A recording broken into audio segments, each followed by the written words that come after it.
WhatsApp guys, क्या India की जो रॉ है सीक्रेट एजेंसी जो है वो इजराइल की मोसाड से ज्यादा पावरफुल है? देखते हैं इस वीडियो में रॉ वर्सेस मोसाड कंपैरिजन होने वाला है, जो कि दोनों देशों की वो है इंटेलिजेंस एजेंसी और वो खुफिया विभाग। तो ओरिजिनल वीडियो का लिंक डिस्क्रिप्शन में, नॉलेज टीवी हिंदी चैनल से वीडियो है, ओरिजिनल वीडियो का लिंक डिस्क्रिप्शन। दो बार बोल दिया आज मैंने।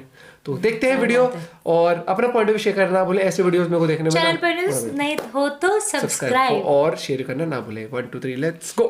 भारत की रॉ इजराइल की मोसाद से क्या ज्यादा पावरफुल है? Raw research and analysis wing Bharat की फॉरेन इंटेलिजेंस एजेंसी और मोसाद इजराइल की फॉरेन इंटेलिजेंस एजेंसी। क्या लगता है कौन ज्यादा ताकतवर है?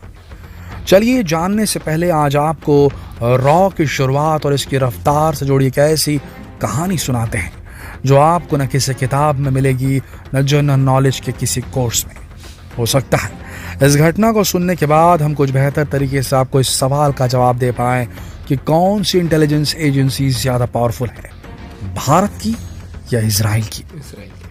आज आप भारत की बहादुरी का ये किस्सा बड़े ध्यान से सुनिएगा ताकि आप इसे आगे फॉरवर्ड कर सके और अपनी नेक्स्ट जनरेशन तक भी इस वीडियो की जानकारी को पहुंचा सके। ये बात है अक्टूबर 1962 की, जब भारत के पास कोई फॉरेन इंटेलिजेंस एजेंसी नहीं थी, कोई खुफिया तंत्र नहीं था।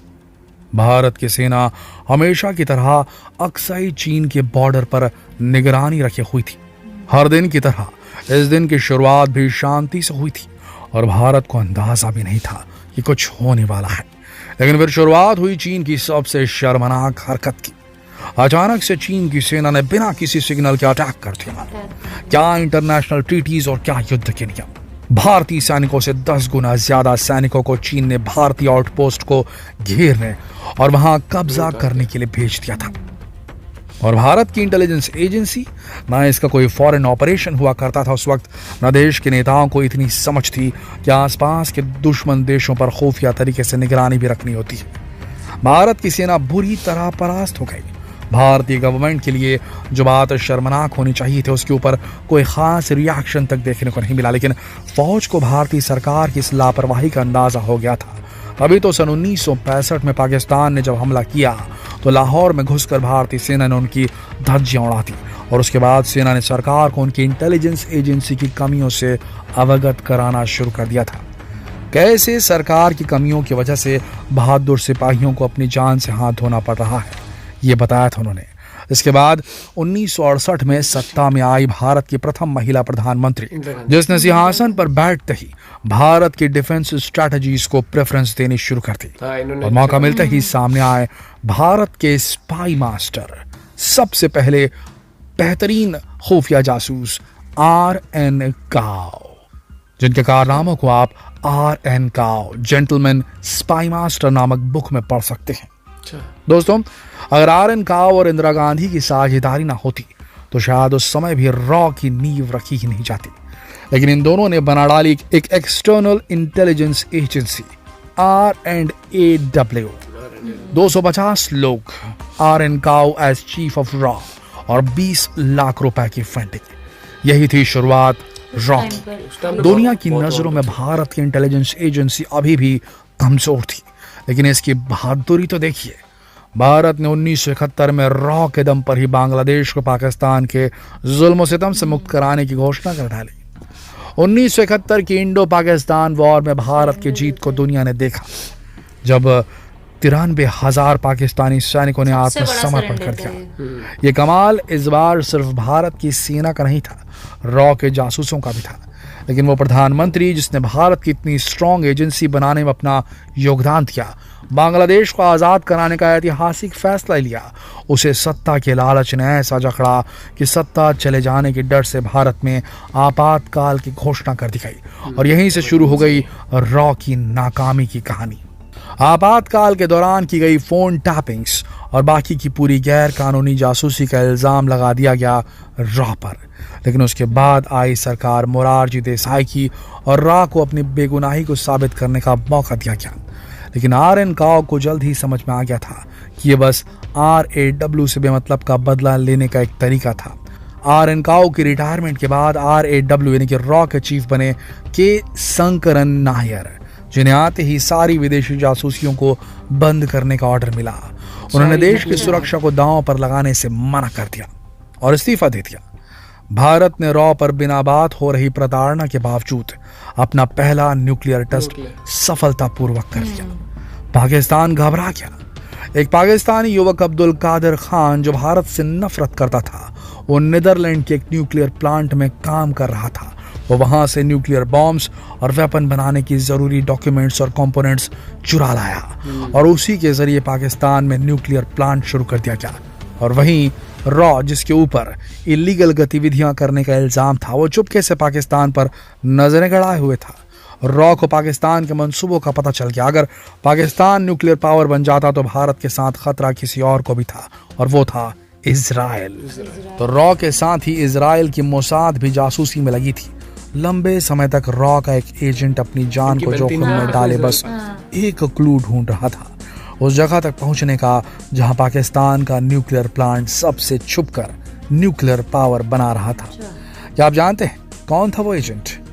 अजीत डोवाल। जी हाँ, अभी के करंट के NSA national security adviser Ajit Doval ही थे वो स्पाई, वो खुफिया एजेंट जो उस वक्त पाकिस्तान के न्यूक्लियर प्रोग्राम की गुप्तचरी का काम कर रहे थे। उन्होंने चालाकी से न्यूक्लियर प्रोग्राम की जानकारी भी हासिल कर ली और एक पाकिस्तानी वैज्ञानिक को न्यूक्लियर प्रोग्राम का ब्लूप्रिंट लेने के लिए भी राजी कर लिया। मगर उस समय एक दिक्कत आई।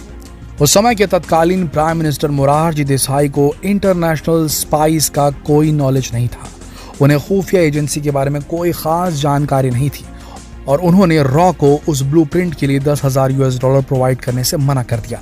ये सबसे बड़ी गलती रही मोरारजी देसाई की और इतने सालों की रॉ की मेहनत बेकार होती नजर आई। ऊपर से मोरारजी देसाई जी ने ये कह दिया रॉ को कि उस समय के चीफ से उन्होंने ये कहा, रॉ के जो चीफ थे उनसे ये कह दिया कि रॉ को इस प्रकार की गतिविधियों पर तुरंत अंकुश लगाना चाहिए। इसी चक्कर में, आप लोगों के चक्कर में, रॉ के चक्कर में भारत पाकिस्तान के बीच टेंशन पैदा हो रही है, ये कह दिया उन्होंने, जो कि काफी गलत डिसीजन था उनका। सबसे बड़ी बात, उन्होंने फोन लगा दिया पाकिस्तान के पीएम को। कौन थे वहां के पीएम पाकिस्तान के उस वक्त के? मोहम्मद जियाउल हक। और फोन करके उन्होंने रॉ की गतिविधि की जानकारी तक दे डाली और न्यूक्लियर पावर प्लांट के बारे में भी बता दिया। जियाउल हक ने पाकिस्तान में फैले सारे रॉ एजेंट्स को उस वक्त दर्दनाक मौत दे दी थी दोस्तों। इस सबसे बड़ी त्रासदी थी भारत के खुफिया एजेंसी रॉ के लिए। अजीत डोवाल को छोड़कर सब मारे गए और रॉ 10 साल पीछे पहुंच गया। ये भारत के अब तक के किसी भी राजनेता द्वारा की गई सबसे बड़ी गलती मानी जाती है आज तक। पाकिस्तान ने 1990 में मोरारजी देसाई को अपने सर्वोच्च पदक से भी सम्मानित किया था। सन 1981 में इंदिरा गांधी दोबारा सत्ता में आ गई थी। वो भले ही सत्ता की लालची थी, लेकिन देश प्रेम भी उनके अंदर कूट कूट कर भरा हुआ था। उन्होंने आते ही भारत की सुरक्षा पर काम करना शुरू कर दिया और रॉ को जल्द से जल्द सब कुछ ठीक करने के लिए कोई प्लान बनाने को कहा। सन 1981 में ही इजराइल ने भी इराक में घुसकर उनका न्यूक्लियर रिएक्टर डिस्ट्रॉय करके एक बड़ी जीत हासिल की थी। इंदिरा गांधी और रॉ ने इस तरीके को अडॉप्ट किया और भारतीय एयरफोर्स को तैयार करना शुरू कर दिया। पूरी तैयारी हो चुकी थी, लेकिन किसी तरह यूएस की सेंट्रल इंटेलिजेंस एजेंसी यानी CIA को भारत की इस योजना की खबर लग गई और उसने भारत पर इसे रोकने का दबाव बनाना शुरू कर दिया। अब भारत पाकिस्तान को न्यूक्लियर कंट्री बनने से नहीं रोक पाया। रॉ तो पहले ही मोरारजी देसाई के कारनामों की वजह से 10 साल पीछे चला गया था। सन 1998 में पाकिस्तान न्यूक्लियर कंट्री बन ही गया, लेकिन फिर 2014 में सत्ता की कमान आई नरेंद्र मोदी जी के हाथ में और भारत की रॉ ने ऐसे ऐसे प्लान्स बनाए कि मोसाद भी देखता रह गया। भारत की पाकिस्तान पर एयर स्ट्राइक, जमीनी रास्तों से पाकिस्तान की भूमि पर घुसकर भारत के वीर जवानों ने पाकिस्तान के आतंकवादी कैंप्स के चीथड़ उड़ा डाले और कुछ ही घंटों में बिना किसी लॉस के भारत की सीमा में वापस आ पहुंचे। रॉ और इंडियन आर्मी ने दुनिया को मोसाद से भी बेहतर तरीका पेश कर डाला दुश्मन के मंसूबों को नाकामयाब करने का।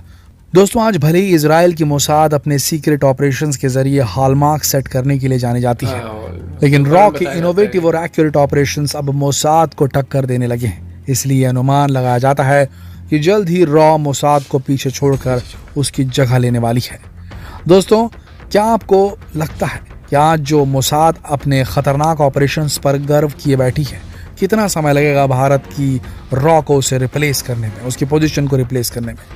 रॉ ने 2015 के बाद जो तेजी दिखाई है उससे हमें तो यही लगता है कि बहुत ही कम समय में मोसाद से कहीं बड़ी, कहीं बेहतर इंटेलिजेंस एजेंसी के रूप में अपने आप को एस्टैब्लिश कर पाएगी पूरी दुनिया में। दोस्तों, हम सबको गर्व होना चाहिए रॉ पर, रिसर्च एंड एनालिसिस विंग पर, जो कि भारत की खुफिया एजेंसी है।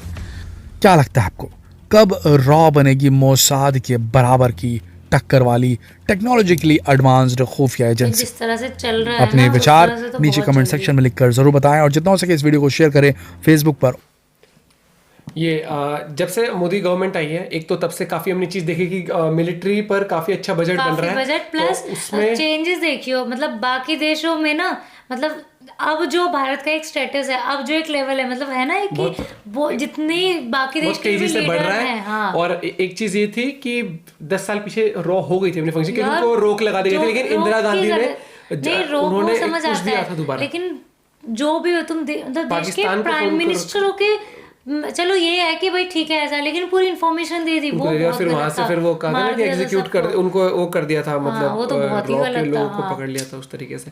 लेकिन अगर मोसाद की बात करी जाए, मोसाद बहुत ही पावरफुल है, बहुत स्ट्रांग है, नंबर 1 एजेंसी कहा जाता है जो उनकी है इंटेलिजेंस एजेंसी, क्योंकि उसने बहुत सारे वो मिशंस अकम्प्लिश करे हैं प्लान करके प्रॉपर तरीके। लेकिन अब जिस तरीके से इंडिया एडवांस होता जा रहा है, टेक्नोलॉजिकली भी, मिलिट्री भी एडवांस कर रहे हैं, बजट बन रहा है, तो इन चीजों की बदौलत और एक चीज और, कभी भी कोई सीक्रेट ऑपरेशन होते हैं ना, कभी खुल के नहीं बोलेंगे कि ये रॉ ने किया है, कि वो रखना होता है। लेकिन जिस तरीके से मिलिट्री पे अगर खर्चा हो रहा है आज के टाइम, बजट बन रहा है, तो आई एम श्योर जो गवर्नमेंट है इंडिया की, वो इस पे रॉ पे भी और क्योंकि आपको हमेशा अपने जो इंटरनेशनल लेवल पे आपके जो दुश्मन होते हैं उनसे एक कदम आगे रहना पड़ता है, और वहां पर ही खुफिया एजेंसी काम आती है। वहां पर आता है रॉ का काम।